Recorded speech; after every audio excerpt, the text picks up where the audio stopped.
เก็บมะขามป้อมแล้วก็มาตำกินนะคะ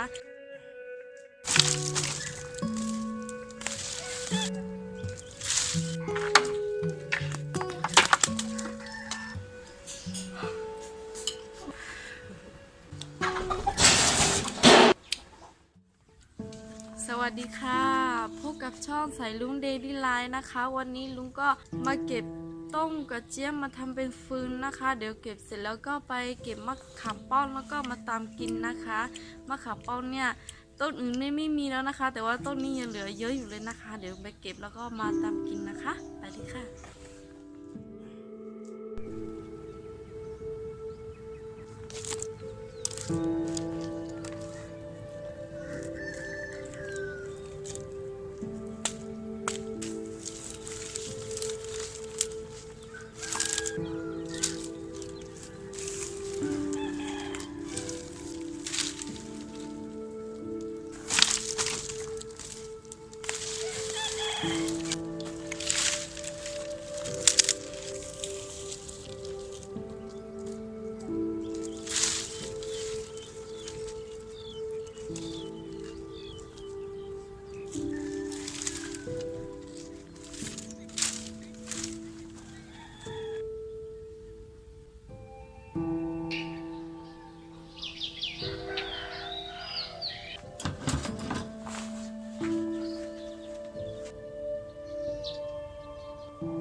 จะไม่มาชิมซะหน่อยหรือ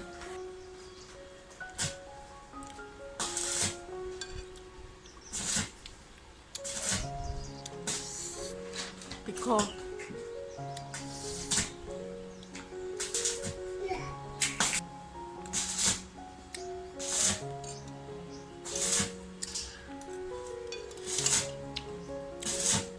เปรี้ยวสะใจ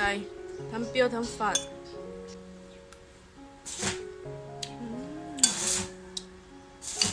อร่อยมาก